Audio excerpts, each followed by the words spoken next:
Hello guys, today I have unique opportunity to talk with JR. He is CEO and founder of jrc consultancy, agency, and they can solve all issues with visas. So now I'm going to get this year 13A visa, and JR agreed to give me interview about this type of visas. First question is just basic. What is it 13A visa and what advantages it has compared to tourist visa? Okay, a 13A visa, and it's actually a spousal visa. Yeah. So, to non-visa required, with a good diplomatic relationship of the Philippine government and your government, you'll be eligible to apply for the 13A spousal visa. Yeah. Basically, it will give a foreigner permanent residency in the Philippines by virtue of the marriage to a Filipino citizen. Yeah. It will also give a certain exemptions once a certain foreigner would like to set up a business here in the Philippines or would like to work here in the Philippines, provided that it actually conforms also with the certain type of business, because the Philippine government also ensured that there are positions in a certain company that needs to be protected and only will be allowed to a foreigner to be employed if there's really a need for a company to hire a foreigner. If foreigner wants to have some self-employee work, like mover, like I don't know, handyman or cleaner or whatever, where he doesn't need to have company, but he can offer service to people and make income. Is it allowed? It would actually depend on the company, the type of company. Because if it will be a single proprietorship company, then it needs to go a special approval, where in fact the Bureau of Immigration right now have made an advisory that they will not be accepting any working visa application for a foreigner in which the petitioner company is a single proprietorship.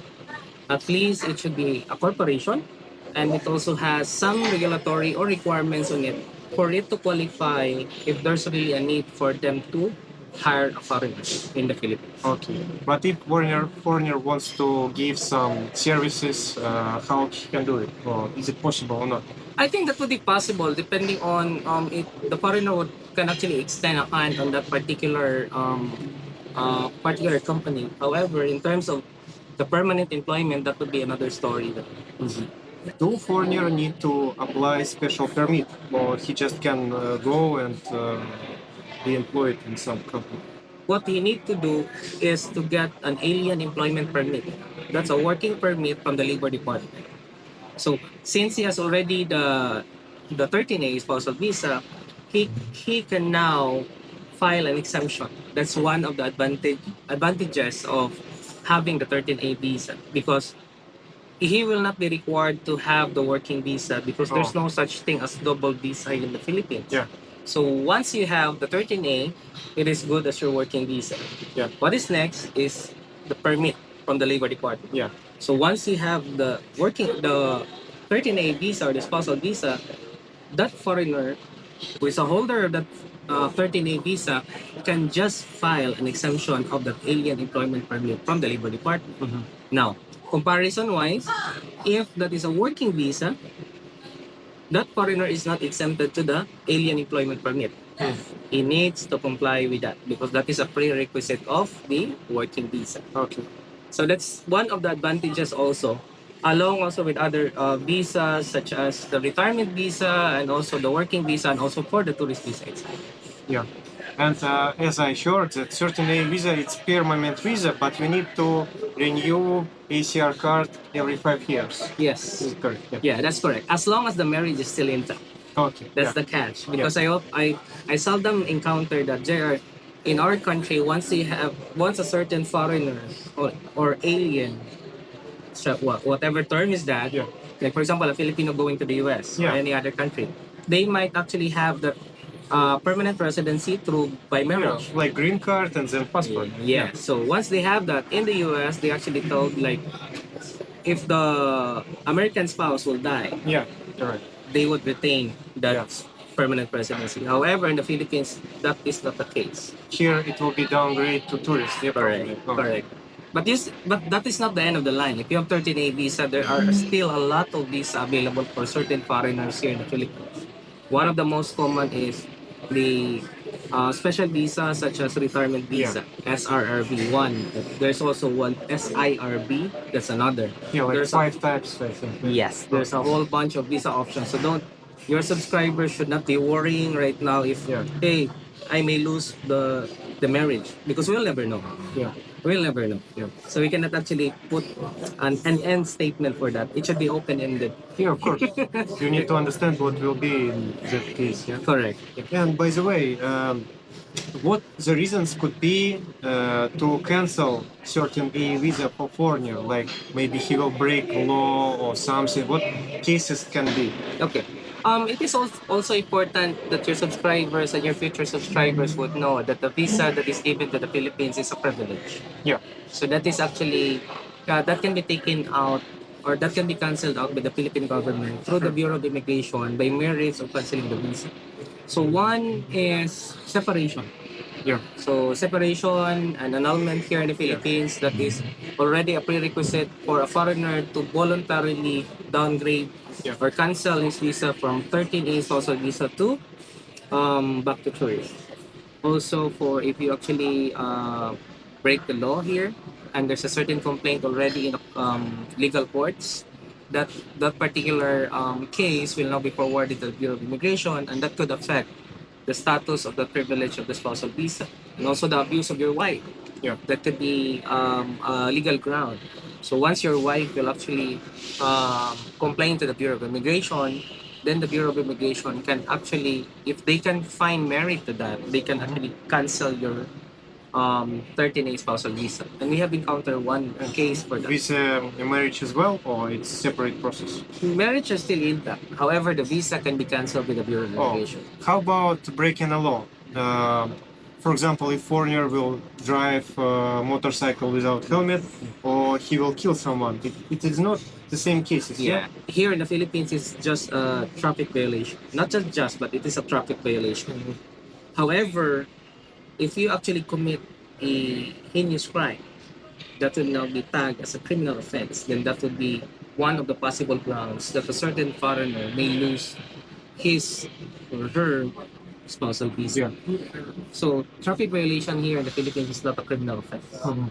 So you can actually settle that and you can comply with whatever requirements that you need to do to have that traffic violation fulfilled or what they complied with. Okay, my next question about taxes. So far, if you have permission to work, you need to pay taxes, yeah? Correct. Yeah. If you're actually generating your income within the Philippines, then you will be taxable in the Philippines. Can you explain me? For example, I'm a YouTuber, yeah, and I'm getting my income from US company, which is Google. So do I need to put it in my annual tax report? Or? Okay. As of the time being, right now, the tax office in the Philippines is still reviewing what will be the possible, what are the tax strategies for those foreigners because those are income that is being a resident here in the Philippines. However, please take note that there are also your income is derived from a foreign source. Yeah. So like for example, for the retirement visa, if they have pension that is coming here to the Philippines, that's tax free. So it's safe right now to evaluate things out that if you have a Philippine company right now and you actually generate income for that, then you will be taxed. You are obliged or required to pay your tax that you earn within the Philippines.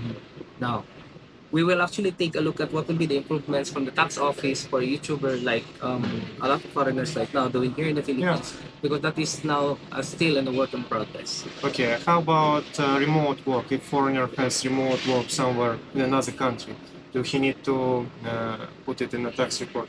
I am not actually the expert of the taxation on that matter. However, in terms of opinion, that is still a gray area as of the moment.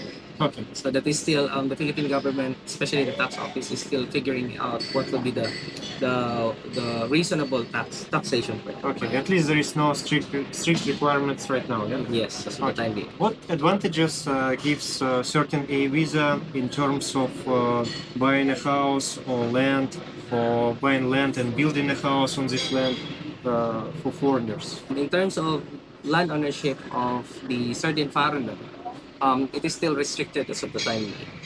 However, if you're actually married to a spouse, most of what I heard with our other clients who are actually on spousal visa, they actually bought the land named to their spouse, Filipino Yeah. spouse, and then the improvements are being named to the foreigner. Like The- house on a foreigner? Yes, Okay. because any improvement of the land can be owned by a foreigner. Yeah, and I also heard that some my friends foreigners they put in a title of land like their spouse name, yeah, and also like married with foreigner and make an agreement together that they cannot do anything with this land separate. So they need to have agreement of both sides, like husband and wife. Yes, yes, as a husband and wife. I think that's reasonable. The foreigner will be recognized on the title as a foreign spouse of the Filipino. That's Yeah. what you mentioned. Yeah, it's not owner of land, Yes. but it's like Recognized as yeah. a spouse. Yeah. So it's a Filipino married to Yeah. foreigner. Yeah. So which is actually a good, which is also an assurance of the foreigner that he is actually recognized as a spouse of the Filipino citizen. Wherein one of our conversation, I cannot go deep on this matter because it entails legal stuff. Um, Along with our conversation with one of our attorneys, if the there's a question like, what if the Filipino spouse died? And in the context like Filipino citizen married to a foreigner, there's what he mentioned that there's an assumption rights foreigner over that property. I cannot go to the detail for the time being, but I'll take a look at what are those situations because there's a lot of foreigners right now on their respective GC. Oh, I was able to do this, I was able to do that, and this and this. I was able to make some compromise and stuff. At the end of the day, we would like to stress out or we'd like to point out as of this point that we are actually trying our best to put our foreign friends or to help our foreign friends to be in a better position and legal position of their stay here in the Philippines. Because that will give you a peace of mind also. Yeah. May I ask about how about document last will? Will it help somehow to foreigners? Up to somehow, yes. But in case Filipino spouse will die and she will make a last will of inheriting land to foreigner, is it possible or not? I think that may be possible. That's actually forming part of what I have discussed earlier, that there's an assumptive rights. Yeah, I heard that Philippines will follow rules in a country of foreigner. So it depends on country, as I heard. I'm not like lawyer. That's what However, we would like it is also important to note that the laws here in the Philippines, especially that particular property is located here in the Philippines, Yeah. Will govern to whatever will be applicable on that particular situation. So each situation is different. Yeah. So it would be best really to seek advice to professionals. Like if you have your real estate transactions, your visa, I think it's not bad to really source out information. But Yeah. sometimes right now, the social media and internet are swamped Yeah. with Yeah. information. Yeah. Does it give opportunities to become citizenship in the Philippines?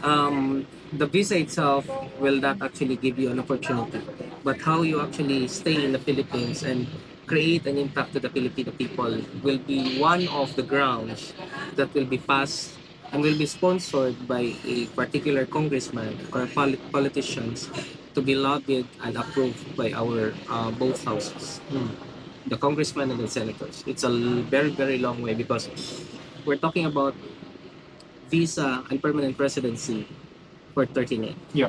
However, citizenship is another story. What can be a reason to refuse?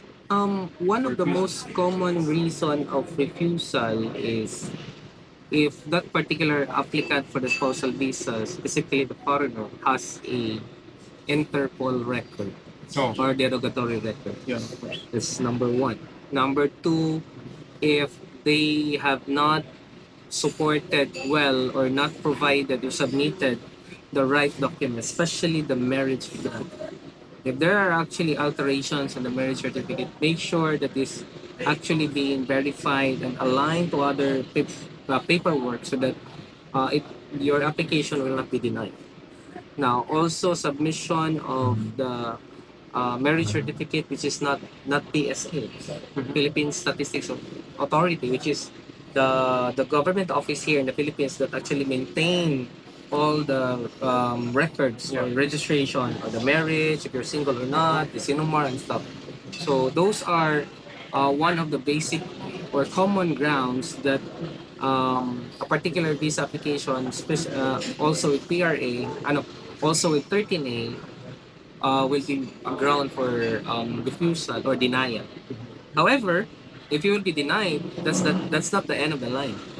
You can always file a motion for reconsideration, or meaning an appeal to the Bureau of Immigration, addressing to their assessment, assessing to their findings. Like if you have not supported or your middle name is not actually attached there, then we will actually redo or submit an appeal through the motion for reconsideration, and we will actually cite what are the reasons of that, or what are the reasons of the findings, and then it will be granted eventually. We have actually tried that. But I heard you need to do it quick, like 15 days about this. It depends on the weight of the findings. Oh, So normally it will be they will be giving you a notification, and the Bureau of Immigration will be giving you a certain number of days. Like okay, upon receipt of this notice, you are required to comply. and in my case, I got advice to make affidavit, yeah, on like explain why in one document I have only first and last name, and another I have his middle name. Yeah. So it will be my case. I will try to go this way. Yeah, because here in the Philippines, the middle name is our middle name is normally the family name of our mother. Yeah, but in our country, middle name it is first name of father, and all Russians has middle name, patronymic, yeah. But in international passports, no one Russian has this patronymic. Only in Russian, so you can see it in the international passport, but it is not translated in English. I don't know why, it's so weird. So you have two words like in the first name, but in English it's only one. Yeah. So weird, but it's a rules of another I think it's also one thing that you need to really take a look at, especially your subscribers that will be applying on that. That your passport is the main document or the first document that will be validated by the Bureau of Immigration. Yeah. So your passport, the details of your passport, as indicated in there, should be reflected. What do you call that?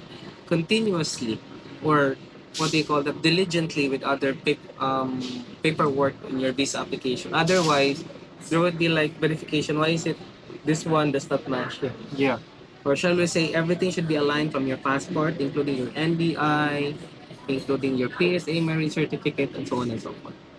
Yeah, and in my case, it happened because when we were registering our marriage, our I don't know, municipality hall agent, he said that you should put as in your birth certificate. And in my birth certificate, it is translated. In my apostille, it is translated. So that's why now I have this issue. If there is any differences to obtain certain a visa here in the Philippines and being abroad, like maybe some of my viewers now living abroad and registered their marriage with Filipina or Filipino abroad. So is it the same process or not? Technically, I think that's the same process. Especially, there are Philippine consulate offices outside the Philippines, located in different countries, that can accept and process and approve 13A visa. Yeah. 13A spousal visa. However, based on our experience, they are asking their requirements is Bigger. More than having it here in the Philippines. One example is medical examinations to the applicants. Yeah. We don't have that here. Proof of income or Yes, yeah. correct. Proof of income, I think bank statement is there, and other requirements. I think 1, 2, 3, 4, or not more than 5, or at least 5. But here in the Philippines, it's simple. We have your PSA marriage certificate, Yeah. and then you have your passport, both spouses and foreign applicants, and also an NBI clearance, checking your police record in the Philippines, and the other paperwork which will be submitted to the Bureau of Immigration. That's simple. Okay. So it's actually much more simpler to process here in the Philippines. And also, speaking of abroad, I think this would be a good pointers also that for those foreigners and Filipino citizens who have married outside the Philippines, make sure that you have reported your marriage to the Philippine Embassy nearest you within your jurisdiction, because if you come directly to the Philippines and you have not reported your marriage through the Philippine Embassy within the jurisdiction outside nearest to your country where you're married, you may have a challenge in applying for the spousal visa here, because the Philippine government have not recognized yet your marriage, Yeah. because you have not reported it to the consulate office in the Philippines. So you need to go to PSA first, like all this work. Actually, PSA would be the last Oh, the government last. office. Oh. So if you're here and you have not reported it, let's just say, uh, quick overview, go to the foreign affairs office. Foreign affairs office will forward your application to the consulate office where have you been married outside the Philippines, and then once they recorded that, they're gonna send it again to the foreign affairs office, and then foreign affairs office to the PSA. Yeah. So, So guys, as you can see, without really professional, it's a lot of small details which can be reason of refusing. Yeah. Yeah. Refusal. Denial, whatsoever, any challenges that may come. That's the reason why we're also trying to do our best to really update from time to time. And also for those who are married in the Philippines and have been granted 13A visa, the consulate offices outside the Philippines, the Philippine embassy or the consulate offices cannot issue an ECRI card. Yeah. So they will be given an envelope once they arrive here in the Philippines. That is the time that they will process the ECRI card. Because the ACRI card is, by simple terms or layman terms, it's an identification of your visa, Philippine visa in the Philippines, and the Philippine consulate cannot process that. The only office that can issue that is only the Bureau of Immigration here in the Philippines. No one else. If someone told you that, hey, they can issue me, that's fake. Be careful. So it happens they can give you fake ACR. There are actually cases that I heard, and that is a grounds for cancellation of your existing visa that you have. So if you find some helpers who's come to you and you can be a victim, you can lose your opportunity to get your residence. Yeah, that's how the Philippine government in terms of laws and regulations are there. So it's a matter of how things are being implemented. Yeah. So because there might be, I heard that, oh, there it's okay to do. Okay, that's your call. However, at our part, we make sure that we can actually guide and assist you to be legal here in the Philippines. Yeah. I don't want you to have problems. Yeah, of course you have reputation. You have so many years of work. Yeah. In terms of reputation, I would not have a face to be in your channel if I'm doing crap. Yeah, sure. We don't want that. Yeah, and guys, you also can subscribe on their channel. I mean, JRC company consultant agency. Yeah. I will put name of the channel in the description, so you can watch videos about visas and all these legal I don't know, documents and requirements and everything. Yeah, legalities about the visa, immigration here. We started that, and we're getting towards also real estate on the matter, because it hurts me when people say, JR, I'm in school. Foreigner talking to you. Okay. What are the things that you can do? Because you come here to the Philippines to spend your life, and it's a hard-earned money. Yeah.